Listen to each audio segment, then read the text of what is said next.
Tonight, the state of emergency as Hurricane Erin grows in size, the East Coast bracing for impact. Hurricane hunters in the eye of the monster storm.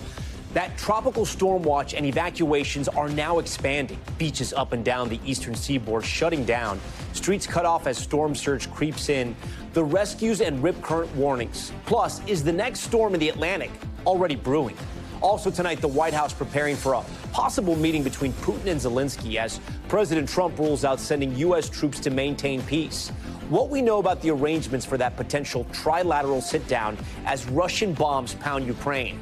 A massive fireball sending debris soaring in North Carolina after a car slammed into a gas line. The driver then taking off. Multiple firefighters injured in that explosion. Scare in the air, flames shooting from a plane engine.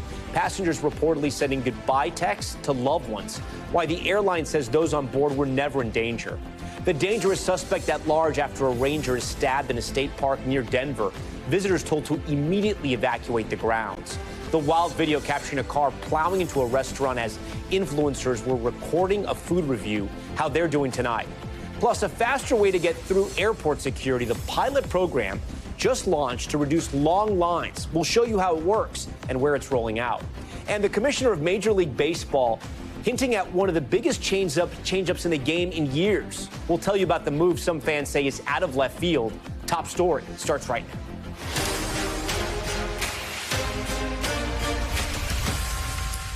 All right, good evening. We begin tonight with that state of emergency just issued in North Carolina as the effects of Hurricane Erin lash at the eastern seaboard. These new images, you see them here tonight, enormous waves crashing on the east coast of North Carolina. The rising waters already threatening homes with some residents ordered to evacuate. Floodwaters spilling across the road in Buxton on the Outer Banks of the Tar Heel State. And red flag warnings posted across multiple states and beaches as far north as New York City closed for swimming. And this is a live look tonight at beaches in both North Carolina and Florida. Even from a distance, you can clearly see some of the chop there. Hurricane Erin barreling north after hammering the Caribbean, the storm triggering a flash flooding alert in Puerto Rico, knocking out power to tens of thousands. And these satellite images showed lightning near the eye of the storm, winds stretching more than 400 miles across, about the distance between New York City and Raleigh. This is a massive hurricane. The Cat 2 storm forecasted to hug the East Coast before turning back out to sea. That is the good news without making landfall. Bill Cairns tonight. He's going to be standing by with the timing and the track. But we want to begin with Erin Gilchrist on the beach there in North Carolina. Tonight, all eyes on the Atlantic with Hurricane Erin supercharging waves along North Carolina's Outer Banks. In this satellite image, you can see lightning flash in the eye of the storm. Officials warning conditions are expected to deteriorate over the next 24 hours. We're going to see significant flooding potential, and it's forecast to be 2 to 4 feet above dry ground with wave action on top. That could inundate part of our community. Coastal flooding already impacting some areas along the Outer Banks, both Hatteras and Ocracoke Islands under mandatory evacuation orders, with more than 2,100 people ferried off Ocracoke. Many beachside rental properties threatened by Hurricane Erin now empty. Alessandro Vanni moved his family to safer ground after evacuating their rental home on Hatteras Island. We decided that maybe we could extend the trip if we came here, since this wasn't an evacuation area. Despite the potential flooding and storm surge warnings, some locals plan to stay put. If it were anything like landfall or a Category 3 landfall, we would be out of here. If the roads are washed out, if they do get cut off, what do they need to be prepared for? They need to be prepared to take care of themselves for an extended period of time. With the storm inching closer to the eastern seaboard, hurricane hunters using the opportunity to study how tropical systems form and intensify. Meanwhile, communities from Florida to New England bracing for dangerous rip currents. Friendly reminder, the water is closed today. The threat also shutting down beaches in New York and New Jersey with waves up to 13 feet possible. This is no time to be complacent. Going in the ocean for the next number of days is something you got to avoid. Back in North Carolina, double red flags warning beachgoers that even with the hurricane hundreds of miles away, it's just not safe to go into the water. Erin Gilchrist joins us tonight from North Carolina's Outer Banks. Erin, talk to me about the conditions where you are now and how things could change over the next 24 to 48 hours. Well, things have been changing really, Tom, throughout the day as we've been watching the wave action here in Kill Devil Hills. We've seen the waves get more and more aggressive as the day has gone on. People were sort of standing in the surf here throughout much of the day today. As I look down the beach now, there are some people out here, but they're not getting very close to the water, and that's the smart thing to do because the expectation is the wave action will increase over the next, as I said, 24 hours or so would be the worst in this area. Tomorrow evening into Thursday, the rip current being a real concern for life as it relates to people being around the water. The storm surge, of course, also a concern for property. The wave action very likely to push waves to 15 or 20 feet high, and that's something that could be catastrophic in terms of the damage it creates particularly on the road, the main road, the one road here on Hatteras Island. That could be washed out and making it impassable for a lot of folks, Tom. Yeah, and Erin, before you go, since we have you here, even if your beach isn't closed on the East Coast over the next 2 days, you got to be careful right now, right? Yeah, you're absolutely right. I mean, like I said, people have been standing on the beach, and I saw, there were two little girls really in the water. I think that's a fair enough thing to say. And the wave came in and knocked them both down, and they sort of giggled about it. But the reality is tomorrow, when high tide comes and the wave action and the storm surge are expected to start to really pick up, it's just going to be simply too dangerous to get even close to the water in some parts of the Outer Banks. We're a little farther north where perhaps people can be safer farther away from the water, but for the folks who just chose to stay on Hatteras Island, the hope is that they will not go near the beaches at all during the course of the major impacts that we're going to see from Hurricane Erin. Again, hundreds of miles out to sea, but creating some real headaches here along the North Carolina coast, Tom. All right, Erin, thanks for leading us off here. I want to get right over to NBC News meteorologist Bill Cairns. Bill, I know you're tracking this thing, and listen, we know it's not going to make landfall, but it's a massive hurricane. People have to be careful. Yeah, it's going to surprise a lot of people with how much water it's going to throw towards the East Coast as we go throughout, especially Wednesday night and Thursday. That's going to be the worst of the coastal flooding. It's starting to get its act together. It's a Category 2, a strong Category 2. Don't be surprised if you wake up tomorrow morning and hear that it's once again a major hurricane, maybe a Category 3. It's going to still pass between Hatteras and Bermuda. The core of the eye is never going to make landfall, so we're not going to have any extreme wind damage or anything like that. And a lot of the rain is going to stay out over the ocean, too. All of the issues are going to be from water. It's all going to be from the waves piling up. And so when we get that high tide cycle, when the storm is the closest, Wednesday night, Thursday morning, we're going to get a 2 to 4 foot storm surge. We're going to have wave action on top of that of 10 to 15, maybe some sets to 20 feet in the Outer Banks. And so that's what's going to cause all the damage. And because of that, all these red dots is where we expect moderate coastal flooding, all the way from south of New York City right down into the Virginia Beach area. The purple dots is where we could have major flooding. That's where homes and businesses could get damaged, southeast Virginia, and also down there through portions of the Outer Banks. The winds, I don't expect hardly any power outages. We can deal with that. 49 on Hatteras. You get a couple storms like that every single year, even during the winter season, Tom. So again, it's all about the water and it piling up. And then we just look behind you there, and we can kind of see there's two other systems you're watching. Yeah, there's two. Yesterday we were talking about this first one. We also have a new one just came off the coast of Africa. Not a surprise. We're heading towards the peak of the season. This area changed. Yesterday, our models were hinting more towards the Virgin Islands, Puerto Rico, possibly the Bahamas and Florida. The great news, this one now looks to follow Erin out into the Atlantic. Maybe a problem with our friends in Bermuda, but that's probably about it. All right, Bill Cairns for us. Bill, we thank you. Now to President Trump's push for peace in Ukraine, the major headline today, Trump ruling out sending American troops to Ukraine as a security guarantee once a deal is reached. This while the White House says Vladimir Putin has agreed to face-to-face meetings with Ukraine's President Zelenskyy. NBC's Kelly O'Donnell has the details. President Trump's grand efforts seeking peace, from the Alaskan frontier to the pomp of White House diplomacy. Tonight, new clarity on a new limitation.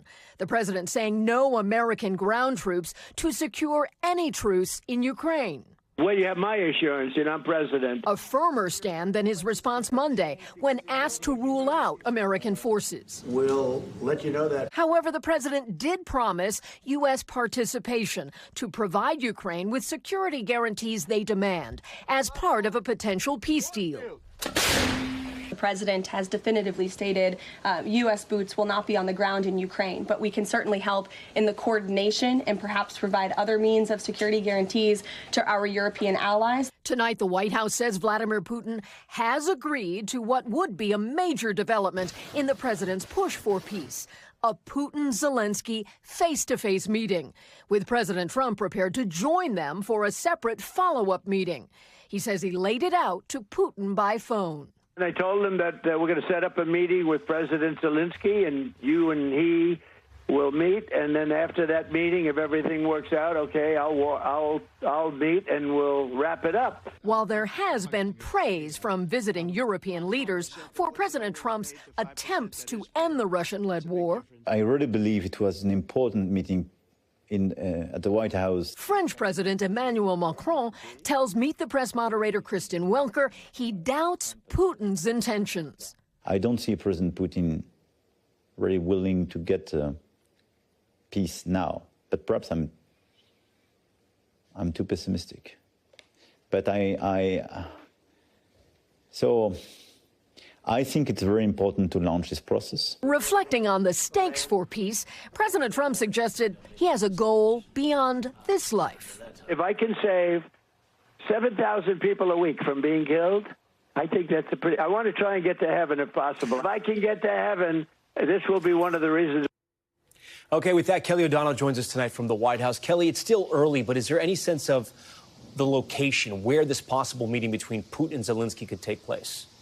Well, Tom, I can tell you the White House is actively looking for sites to answer the when and the where. And I have been told by a senior administration official that Budapest, Hungary, and Geneva, Switzerland have both been discussed.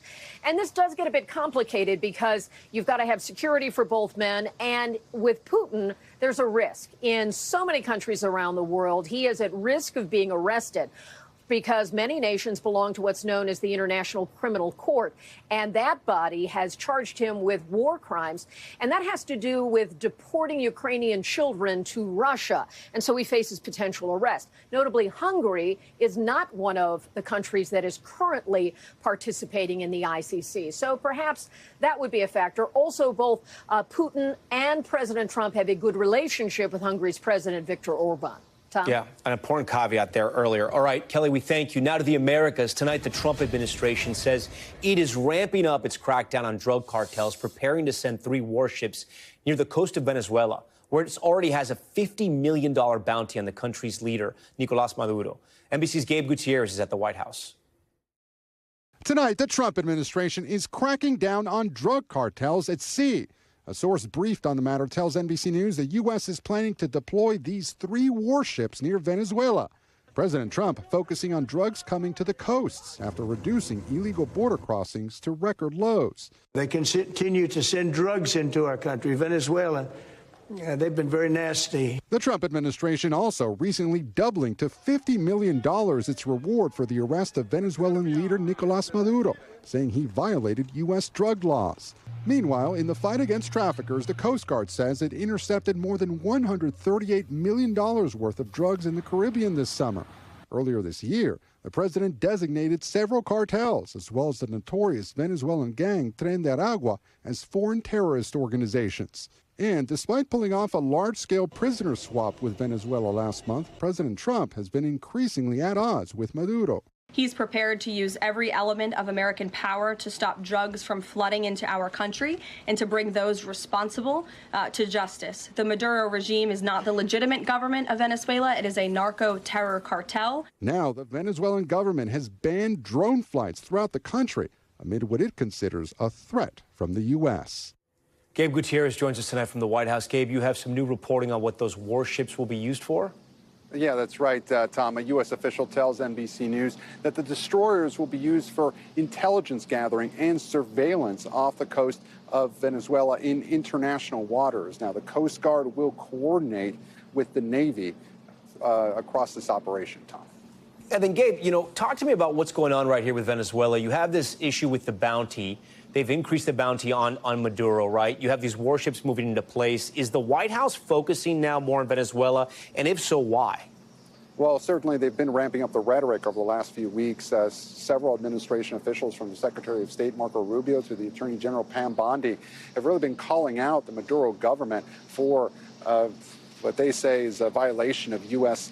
drug laws. But this all comes just a short time after the administration was able to pull off a large prisoner swap with the Venezuelan government. But now this dating back to the first Trump administration, this antagonism between the two governments. The U.S., of course, recognizing Nicolas Maduro's challenger, Juan Guaido, during the first Trump administration.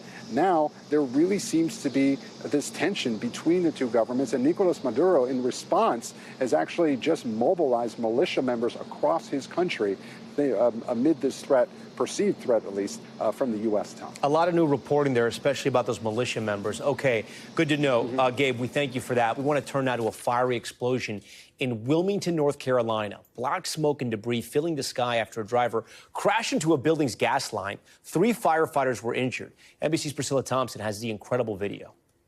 Oh, my God.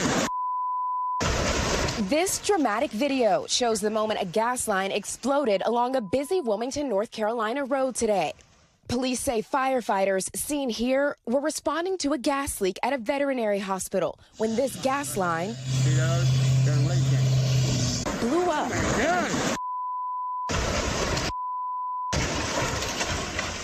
Debris blasted hundreds of feet in the air, along with a ball of flames and these massive plumes of black smoke.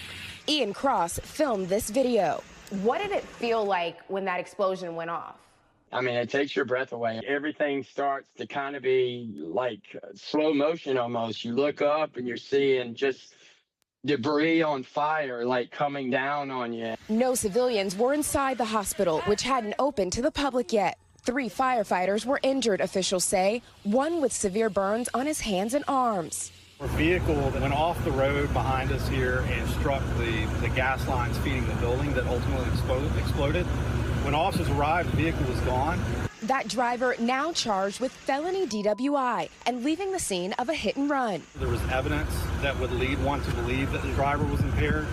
The destruction seen here from above. As tonight, officials say the scene is secure, breathing a sigh of relief after no lives were lost in this terrifying explosion. Priscilla Thompson, NBC News. And some terrifying moments for passengers on a flight from Greece to Germany who looked out their windows to see fire shooting from one of the plane's engines.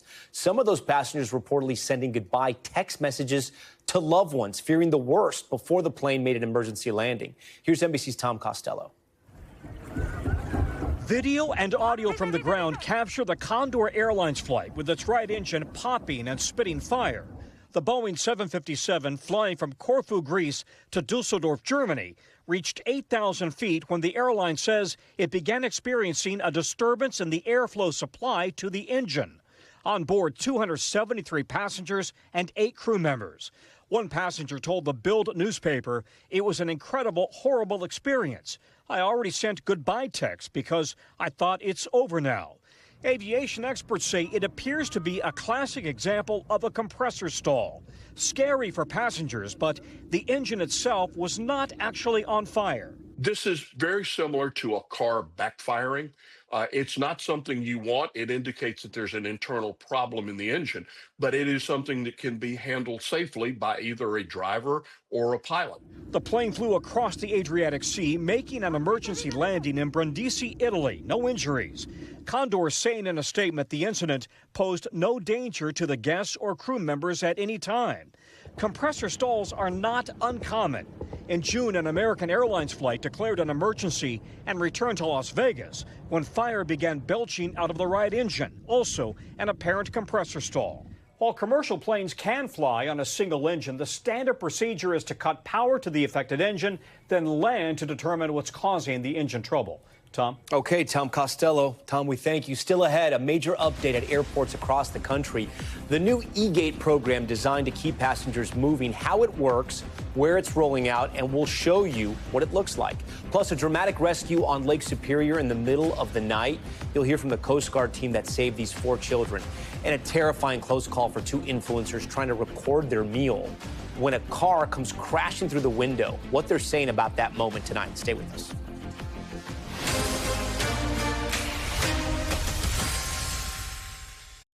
We're back tonight with a scary moment for 2 diners in Houston. They caught the moment a car slammed into a restaurant on their cameras, which they had set up to record their meal. NBC's George Solis spoke with the pair about those terrifying moments.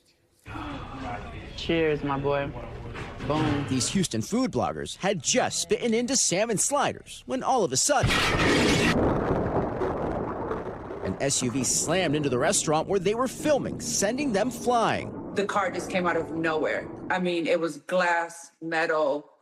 I thought we were going to die. I'm like, oh my God, this is it. This is our last moment. The bloggers, known as Nina Unrated and Patrick Blackwood, capturing every jaw-dropping second inside Cuvées Culinary Creations on Saturday, from the near-miss collision What just happened? to paramedics arriving and their trip to the emergency room, amazingly walking away with minor cuts and bruises. It's one of the wildest things that can actually really happen, like 1 in a million.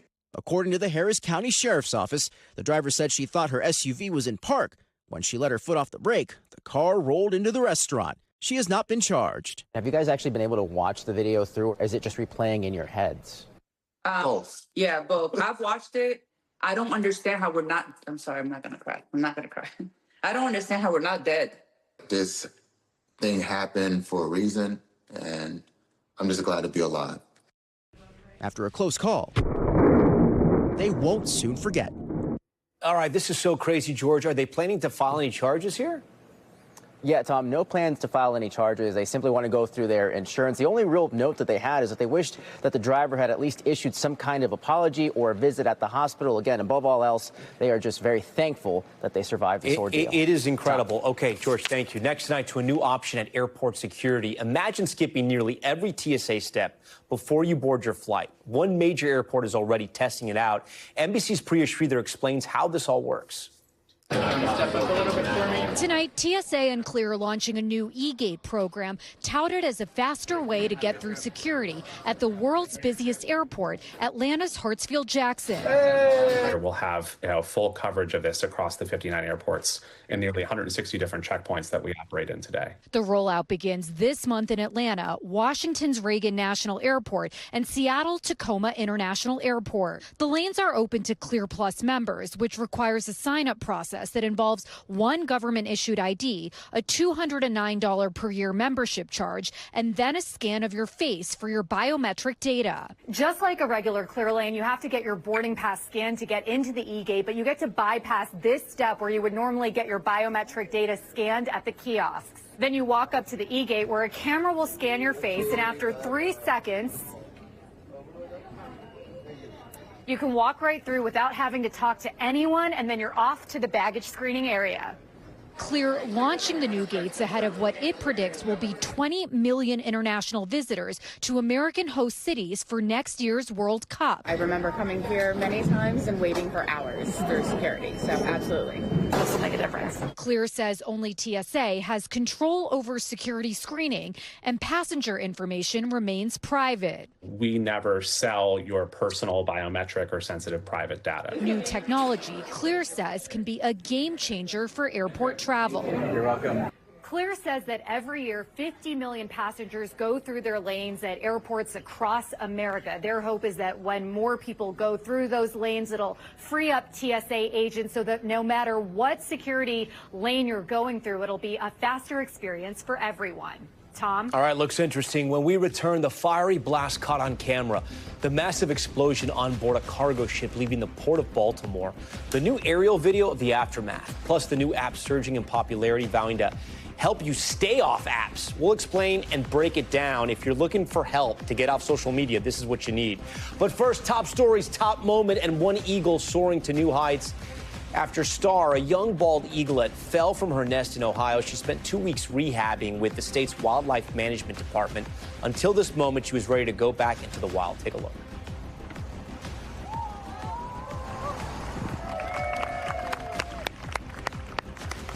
She immediately took to the skies there after her cage was opened. Stay with us. We're back now in a few moments. Thank you for watching.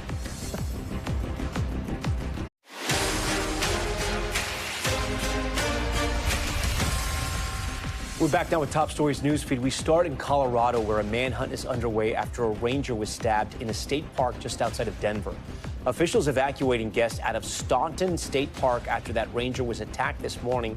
Police say the suspect escaped on foot and is considered dangerous. The park ranger was airlifted to the hospital after suffering a stab wound to the torso. He is expected to recover.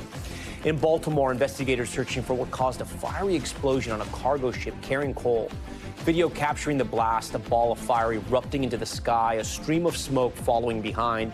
New aerial video of the aftermath shows a portion of the charred and burnt out ship. We're told 23 people were on board at the time and no one was injured. And a new warning from the FDA tonight. Some frozen shrimp sold at Walmart may have been contaminated with radioactive material. The FDA says the public should avoid eating certain lots of Walmart's Great Value brand frozen shrimp. It was sold in 13 states. Walmart has more information about the recall on its website. And Air Canada, that strike coming to an end today, capping off a turbulent few days for the airline. Flight attendants reaching a tentative agreement with the airline allowing them to gradually restart operations. But Air Canada says it could take a week or more to fully restore service. The airline estimates that 500,000 customers' flights were canceled because of this strike. Okay, now to the promising new app. It's going to change the relationship you have with your phone. We're going to explain how it works. It's called Focus Friend, and it's skyrocketed to the #1 free app on the Apple App Store, surpassing juggernauts like ChatGPT, Threads, even Google. That's amazing. The man behind the app, popular YouTuber Hank Green, he described how it works to his millions of followers. It's an app that installs a bean on your phone. Is currently more popular than Google. The bean that you put on your phone really wants to spend more time knitting. And so you can give it an amount of time that it can spend knitting, but you can't touch your phone while it's knitting. And if you do, it'll drop its stitches and be sad. Okay, this sounds weird, but Stephen Romo is here to explain how it works. Stephen, basically, so our viewers understand, this is so you're probably not on social media. It'll help you get off social media, right? Yeah, a lot of people are trying to reduce their time on social media, and this does it. It sort of gamifies it. It reminds me of the Tamagotchis, the Gigapets, that the personification of this bean really makes you not want to disappoint this bean. It does sound silly, but it's more effective, I think, than a grayscale or even the focus feature that's built into your phone. So the way it works is if you have deep focus on, you can hit start, and then you are locked out of your apps. So you have it now. Yes. And you can't hit any other apps. No, cannot. You're out, restricted. And if you do need to do it for an emergency, go in, you can go back and interrupt your bean. You can stop focusing and you disappoint the bean. That expression, that sadness, disappointing the bean, keeps a lot of people from interrupting. It keeps them off their phone. This is an important note, the bean not wearing pants. Okay. Yes, the bean is pantsless, but you can actually upgrade your bean. You can buy pants. He knits, so he or she you can buy pants, thank God. Yes, you can. So quick question for you, though. The goal is not to stare at the bean, right? The goal is to go do something else, exercise, do something else. Yeah, put your phone down. In fact, you can't stare at the bean, because if you do, you're also interrupting the bean. How does it know if you're staring at it? You just activate your phone. You're activating your phone before the timer. You set a timer. I've only been able to do 5 minutes, Tom, just to be honest with you, because I've got to use my phone. How does this thing make money? Yeah, a great question. So they do have features like this. You can buy the pants you were talking about. You can make it into a cat bean if you want to. You can also use the feature to choose a plan. You can pay for it monthly, yearly, or a lifetime $30 if you want to just have a but it's smart because if you want to do Instagram, you got to pay for that, right? Yeah, if you want to do anything inside the app, aside from set it aside, you do have to pay something for that. You think this is going to take off? Yeah, it seems like it already has, and I think a lot of it is maybe nostalgia. I really think the Tamagotchi, Gigapets, I think a lot of people right now are too young to remember these, but I remember them very well. Clearly you had a good friend in that pet, because you brought it up a couple times. I really like the Tamagotchi. It's keeping me off my phone. I don't want to disappoint the bean or the Tamagotchi. All right, Stephen Romo, we're noticing the new haircut too, buddy. Looking good for summer. We appreciate that. Okay, now to a harrowing rescue on Lake Superior this weekend. The Coast Guard flying in to save 4 young girls trapped on a tiny rocky island in the middle of the night. NBC's Maggie Vespa has more. Caught on camera, 4 young sisters stranded for hours on a rocky island in Minnesota's Lake Superior, only to be hoisted into a helicopter in a harrowing overnight rescue, courtesy of the U.S. Coast Guard. A lot of our training just kind of takes over. You just kind of get focused. You communicate. It all started Saturday with the sisters ages 6 to 14 paddleboarding off Black Beach along the lake's north shore. Authorities say sometime before 8 p.m., the girls stopped at this small rocky island and lost their paddles. Their frantic parents calling 911 only to learn rough weather made a rescue by boat impossible. With 6 to 8 foot swells crashing up against the rock, so none of the boats were able to get to them to help them off, so that was why they needed the helicopter to come on scene. The closest helicopter equipped for such a mission, Traverse City, Michigan, 2.5 hours away. The sheriff saying the girls were only wearing swimsuits and concerns were growing of them getting cold. First responders at one point setting up a rope relay to send over food and blankets. Finally, around 1 a.m., the helicopter spots the girls. Rescue swimmer Nick Mauricio lowered to them. I have a 2-year-old, so I understand that it's scary. I kind of was like, hey, who's the oldest sister? And I talked to her, and talking to her like a normal person, just letting them know what the plan was and that she understood that, like, hey, you're the leader of the group and I need you to help me execute this. One by one, in the dark of night, the sisters are hoisted up, uninjured and relieved to be headed home safe. When the two middle children came up, they were grinning ear to ear. They were looking around like, wow, we're in a helicopter. Like, it was pretty cool. But I got them all seated in, buckled in, got thumbs up from them all, and got them to their parents. That helicopter flew the girls directly to a makeshift landing zone on shore where their parents were waiting. And that family tonight is asking for privacy, but relieved to be back together. Tom. Okay, Maggie Vespa, we thank you. We are going to hit a slider now, maybe, and move to a debate that could change the playing field across Major League Baseball. The commissioner of baseball hinting on an ESPN broadcast this weekend that the league is looking at expanding from 30 teams to 32, and with that, possibly shaking up the current divisions and leagues that the teams fall under. They're here to help us map out what this expansion could look like. We've got two top story pros, Baker Machado. You know him. He's the co-host of Front Office Sports Today, and Ralphie Aversa, one of the Hall of Famers there in Bridgeworthy. He's the host and producer of Entertain This, and both these guys are massive baseball fans. Baker's a Rockies fan. Ralphie, we know you're a Yankees fan. Your family, we love this. Baker, I'm going to start with you. Walk our viewers through what we're talking about here. All right, so this potentially could happen in 2029. This is when Rob Manfred, the commissioner, likely would retire. So likely this is not going to be happening for some time. And by the way,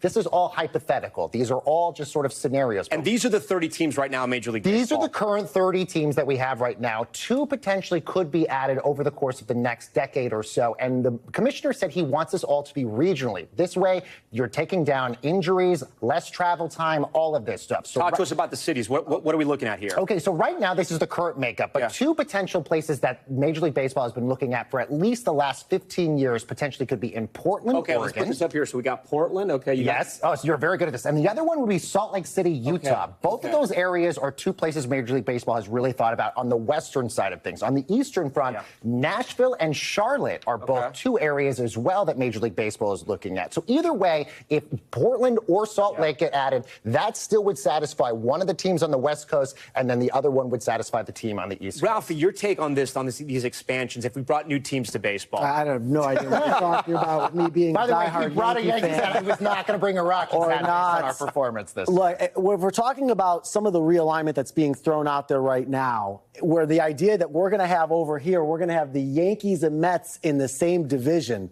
What are we talking about? Right. What? Like, we can't. No. It's already been watered down so much with interleague play and, just the fact that you have a lot of these rivalries already, but we get to see these teams so much now with the new scheduling, by the way, right now, everybody plays everybody at least once a year. So we always get Yankees, Dodgers. We always get everybody what about against these everybody. New teams, buddy? Portland, Salt Lake City. What do you think? Look, I don't know about Portland or Salt Lake City. I'll tell you this much. The last time we did expansion was in 1998, and that, of course, was the Diamondbacks and the Rays. Those two teams are in the lower third of evaluations right now, for Major League Baseball. So what about the Marlins, though? They were an expansion team in the 90s, 2 World Series. Let's talk about those guys down south, huh? Yeah. They won those 2 World Series. And one of them, they tore down the teams. And now how many people are showing up to that stadium? Tom, you were just there. Do you guys think they could fill these stadiums if they're, parks, if they I think it could, because regionally this would be easier for a lot of fans to get to a lot of places. Nashville's a growing city. Charlotte is as well. Salt Lake City, we know. So a couple of the hypotheses that have been out there would basically be putting all of these teams. For instance, you would have the Cardinals and the Royals in one division together. Let me get there for you guys. So we can get over there. So this basically would break the mold of the traditional American versus National League, and this potentially would create an AL South. So you would have my Colorado Rockies getting so much national attention right now. Right.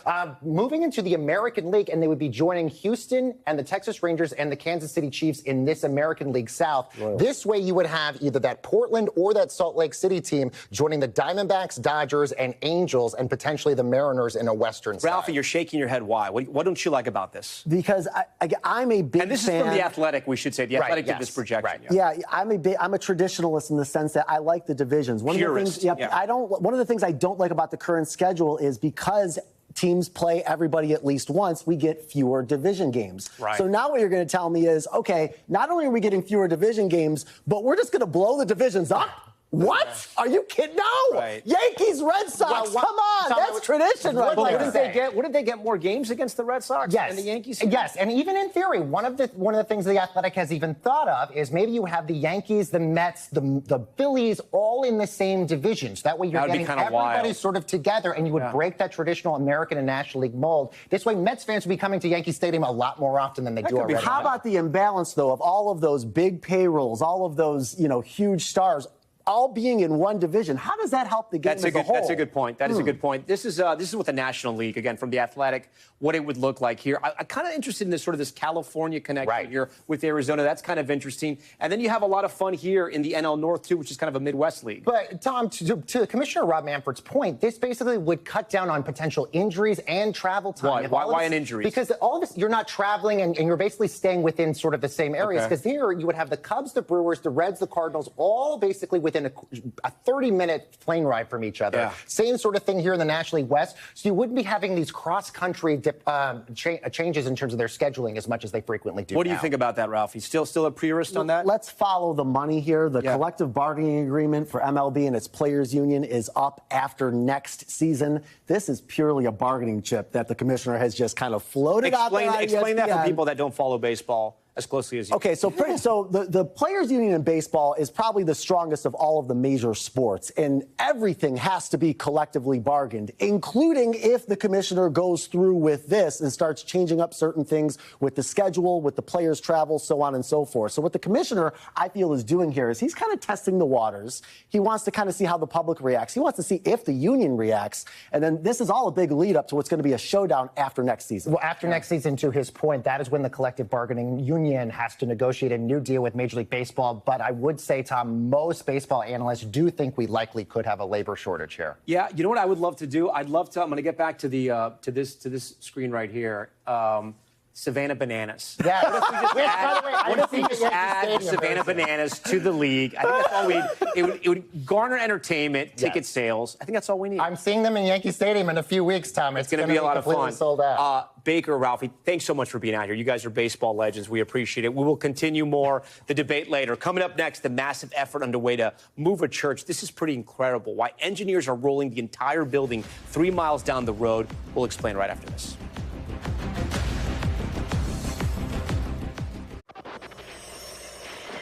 We are back now with Top Stories Global Watch, starting with boxer Julio Cesar Chavez Jr., now behind bars inside a Mexican prison after being deported from the U.S.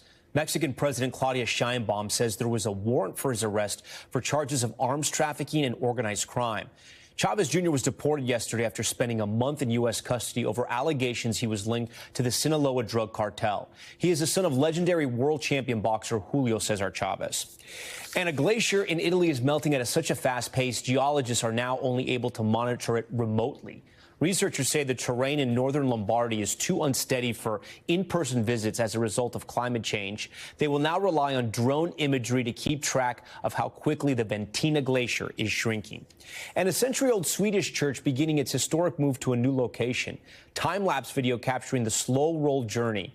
Engineers carefully executing the heavy lift, look at this, to wheel the church 3 miles down the road. The structure was at risk of being swallowed by the world's largest underground iron ore mine. You don't say that every day. The church is expected to reach its new destination tomorrow.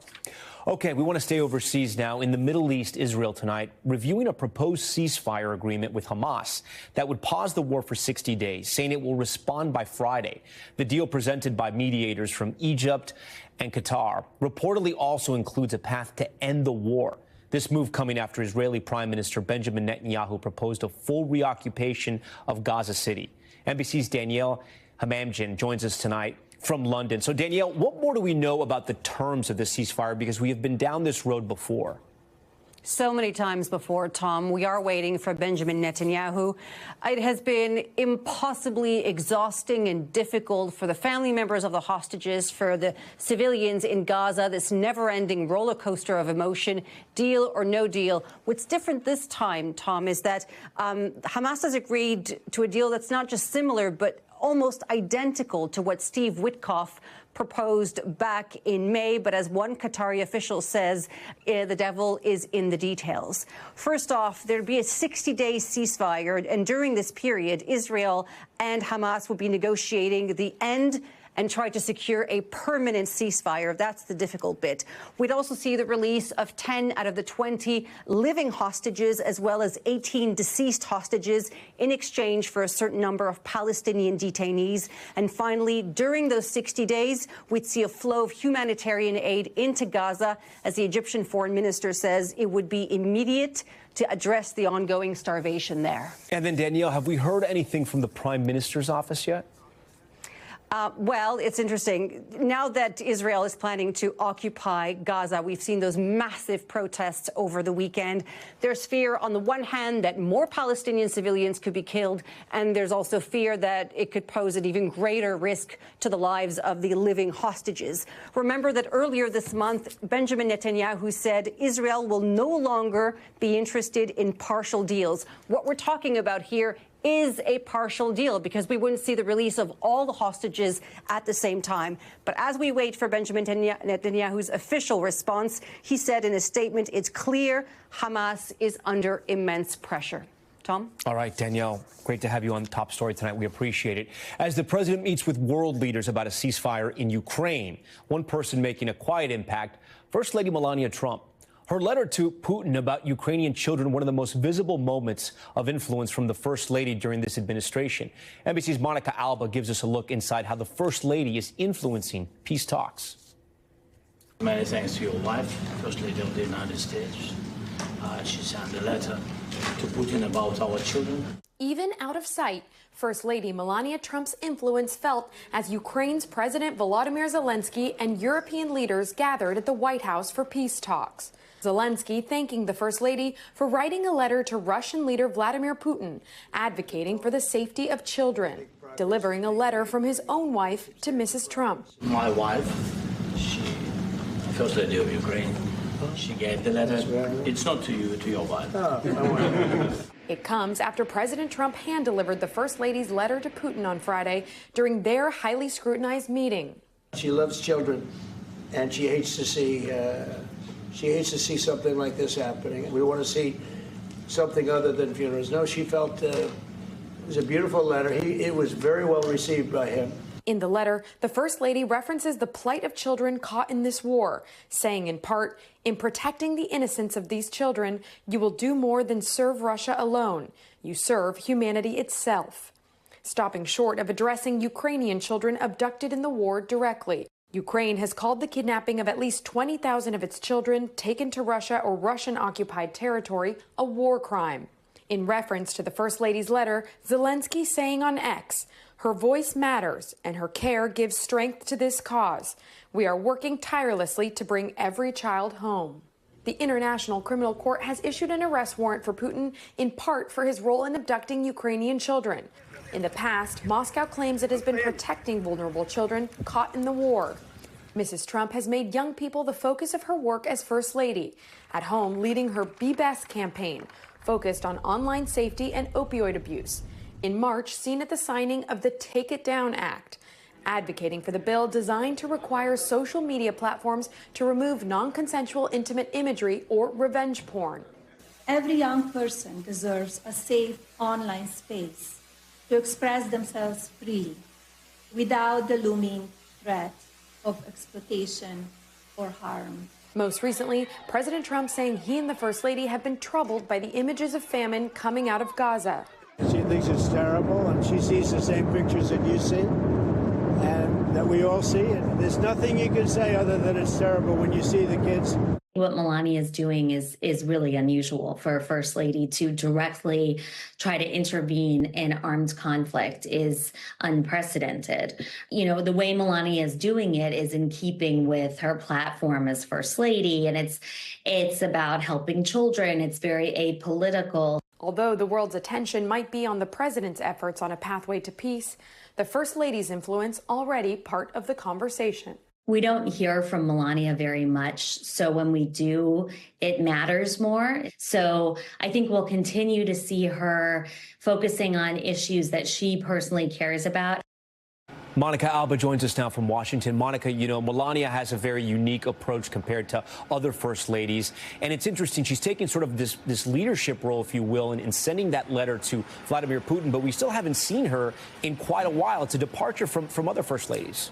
Exactly, Tom. She is famously quite private, and in fact, you aren't seeing her as much as you did in the first administration, and that is a choice that she is making. But behind the scenes, I am told that her influence on the president's decision-making process is simply unparalleled, that she makes her views very clear, and she is constantly communicating them to the president when it comes to the war in Ukraine, the war in Gaza, and that is why she has become the president's closest confidant, even if she isn't doing it out loud or as front-facing as some other first ladies have done in the past.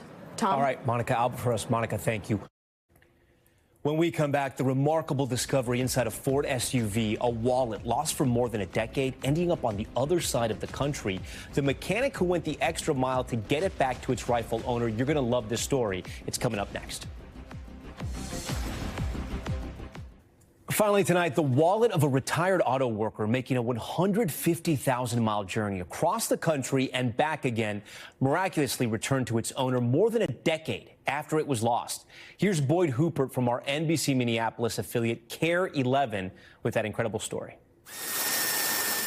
As the owner of an auto repair shop, replacing an HVAC motor, there can't be much Chad Volk hasn't seen. You never see everything. As Chad just learned again. 2015 Ford Edge. Chad was replacing the cooling fan on this 11-year-old Ford. Pulled out this air box and learned the Ford hid a secret. So my guess it was sitting up in here somewhere, just sitting there for the right move. That little hole right here. That's where the wallet was sitting on top of that hole. A wallet that puzzled the veteran mechanic. I just sit down and go through this wallet. Who then pulled from inside the work ID of a Ford Motor Company employee. Chad went on Facebook. Is this your wallet? First thing I said was, did you find it in a car? He's like, yes, I did. Richard Guildford built Fords in Michigan. I never wore sweatpants to work, but I did that day. And I had my wallet in my shirt pocket. As he leaned over this car 11 years ago, the wallet popped out. I checked and I'm like, Smitty, I lost my wallet. So we all went out and tried to look. You know, there was 2,000 cars out there and we couldn't find it. So the wallet traveled in the Edge to a dealership in Arizona, then to Lake Crystal, Minnesota, and 150,000 miles later to the repair shop of an honest mechanic. That's the way I was raised. Who walked the wallet 3 doors down to the post office. There's nothing wrong with the money at all. Every dollar present. It's well-traveled currency. Lottery tickets. There's all the Cabela's cards. And the $250 in gift cards Richard had planned to use to buy Christmas gifts for his kids. How's it going, Richard? How you doing? Not too bad, and you? Chad and Richard talking face to face for the first time. I would have never figured in a million years that it would still be there. I'm going to have to start digging through cars more often, I guess, in the engine bays, see if I can find some stuff. 2 car guys, uniquely bonded. And I really, really appreciate it. You're welcome. By a wallet and a story with an edge. The right guy found it, absolutely. Boyd Hoopert, NBC News.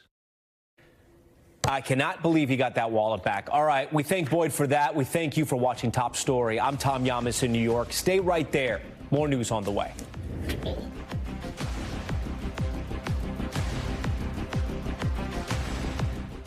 We thank you for watching. And remember, stay updated on breaking news and top stories on the NBC News app or watch live on our YouTube channel.